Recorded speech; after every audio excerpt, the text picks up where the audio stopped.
हम सब जानते हैं कि अंग्रेजी सीखने में सबसे बड़ा दर्द क्या है। बिल्कुल सही पहचाना, स्पेशल प्रेपोजिशंस। आम ग्रामर के नियम कई बार एकदम बेतुके लगते हैं ना, लेकिन आज के इस एक्सप्लेनर में हम इस पूरी उलझन को हमेशा के लिए खत्म करने वाले हैं।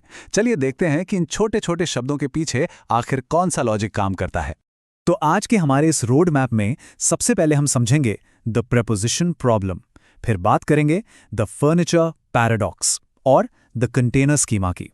इसके बाद मूवमेंट एंड स्पेशल पोजीशन को देखते हुए आखिर में हम एक नेटिव स्पीकर की तरह सोचना सीखेंगे। चलिए शुरू करते हैं।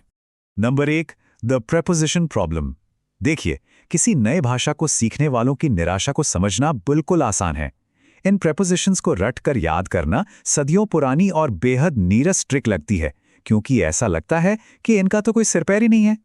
अब यही देखिए, एक रेडिट यूजर रेडिल इंग्लिश का ये कमेंट पूरी तरह से रिलेट करने लायक है। इन्होंने लिखा है, lol I am going insane over English. और सच कहूं तो ये छोटी सी बात बताती है कि इन शब्दों ने लोगों का कितना दिमाग खराब किया हुआ है। हम सब शायद इस फेज से गुजरे हैं, है ना? वहीं एक और यूजर काइट42 कहते हैं कि prepositions make no sense in any language to be honest. और वाकई ऐसे ही लगता है कि इनका तो कोई फिक्स नियम ही नहीं है। लेकिन दोस्तों, सच्चाई कुछ और ही है। एक छुपा हुआ कॉग्निटिव कोड असल में एग्जिस्ट करता है, जो इन सब को आपस में बड़ी खूबसूरती से जोड़ता है। Number 2, the furniture paradox. अब सवाल यह है कि ये हिडन कोड आखिर काम कैसे करता है। इसे समझने के लिए हम उस दिलचस्प समस्या पर बात करेंगे जहां नेटिव स्पीकर्स किसी फर्नीचर के फिजिकल आकार के हिसाब से प्रेपोजिशन को पूरी तरह बदल देते हैं। जरा इस पर ध्यान दीजिए। जब एक इंसान कुर्सी पर बैठता है तो हम कहते हैं इन अ चेयर, लेकिन जब वही इंसान काउच पर बैठता है तो हम ऑन अ काउच का इस्तेमाल करते हैं। मतलब एक ही इंसान, बैठने की क्रिया भी सेम, फिर कुर्सी के लिए इन और काउच के लिए ऑन क्यों? यही वो सबसे बड़ी और मजेदार उलझन है जिसे हम अभी डिकोड करेंगे। चलिए इस लिस्ट को जल्दी से देखते हैं। स्टूल, बेंच या सोफा पर बैठने के लिए हम ऑन लगाते हैं, लेकिन एक आम चेयर या रिक्लाइनर आते ही एकदम से इन का प्रयोग होने लगता है। इसका राज फर्नीचर के भौतिक आकार यानी उसकी फिजिकल शेप में छिपा है। ये आकार ही तय करता है कि कौन सा शब्द चुना जाएगा। तो बेसिकली ये रटने का नहीं बल्कि आकार और शेप्स का खेल है। Number 3, the container schema. अब इस आकार के खेल को एकेडेमिया में क्या कहते हैं? यहाँ होती है कॉग्निटिव सिमेंटिक्स के इस बेहद शानदार कॉन्सेप्ट की एंट्री, जो हमें बताता है कि प्रेपोजिशंस का चुनाव एक्चुअली में 3D ज्योमेट्री पर निर्भर करता है। तो आखिर ये कंटेनर स्कीमा चीज क्या है?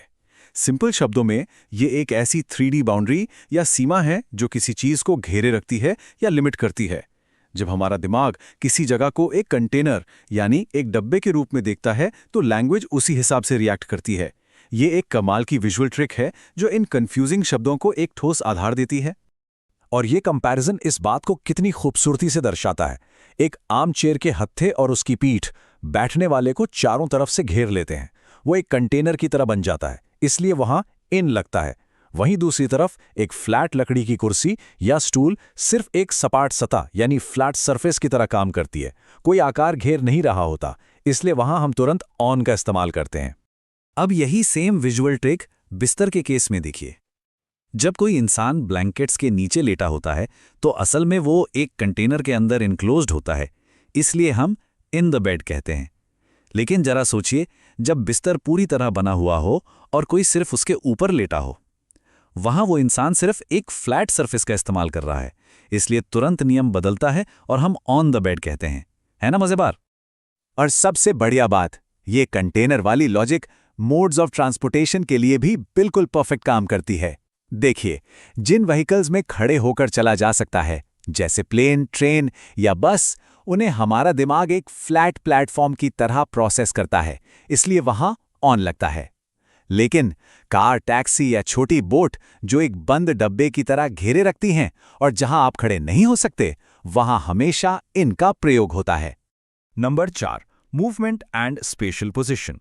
चलिए अब इस ट्रिक को थोड़ा आगे बढ़ाते हैं और देखते हैं कि ये कॉन्सेप्ट बाकी ट्रिकी शब्दों पर कैसे काम करता है। अब यहां अबव और ओवर के रूल को ही ले लीजिए। इन दोनों का ही मतलब ऊपर होता है, राइट? लेकिन नियम बिल्कुल क्लियर है। जब कोई मूवमेंट या गति नहीं होती तो अबव का इस्तेमाल करना है, जैसे सोफे के ठीक ऊपर लगी एक रुकी हुई पेंटिंग। लेकिन जब मूवमेंट हो या कोई चीज पार कर रही हो तो सीधा ओवर लगता है। जैसे एक लकड़ी के लॉ के ऊपर से कूदता हुआ कुत्ता। अब इस एग्जाम्पल की सबसे खास बात देखिए, सिर्फ मोशन यानी गति के होने या ना होने को विजुलाइज करने से ही कितनी आसानी से प्रॉब्लम सॉल्व हो जाती है। छत का पंखा टेबल के ऊपर रुका हुआ है, स्टेशनरी है, इसलिए हम कहते हैं अबव द टेबल। लेकिन हवाई जहाज एक क्रॉसिंग ट्रेजेक्टरी में बिल्डिंग के ऊपर से गुजर रहा है और इस क्रॉसिंग मूवमेंट की वजह से बिना सोचे ओवर द बिल्डिंग आएगा। बिल्कुल ऐसा ही एक और बहुत कंफ्यूजिंग जोड़ा है अंडर और बिलो का। लेकिन इसका नियम भी बड़ा सिंपल है। रोजमर्रा की आम भौतिक वस्तुओं के लिए अंडर सबसे सेफ और कॉमन ऑप्शन है, जैसे बिस्तर के नीचे रखे हुए जूते।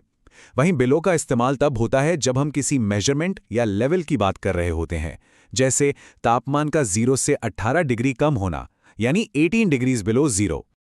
Number 5, thinking like a native. इस पूरे एक्सप्लेनर का निचोड़ यही है कि प्रेपोजिशंस पर पकड़ बनाने के लिए उन्हें रटना बिल्कुल नहीं है, बल्कि उनकी 3D ज्योमेट्री को विजुलाइज करना पड़ेगा। तो फाइनल नियम क्या निकल कर आते हैं? सबसे पहले इन बेतरतीब लगने वाले नियमों को रटना बिल्कुल छोड़ दीजिए। इसके बजाय 3D ज्योमेट्री और मोशन को अपने दिमाग में पिक्चर कीजिए।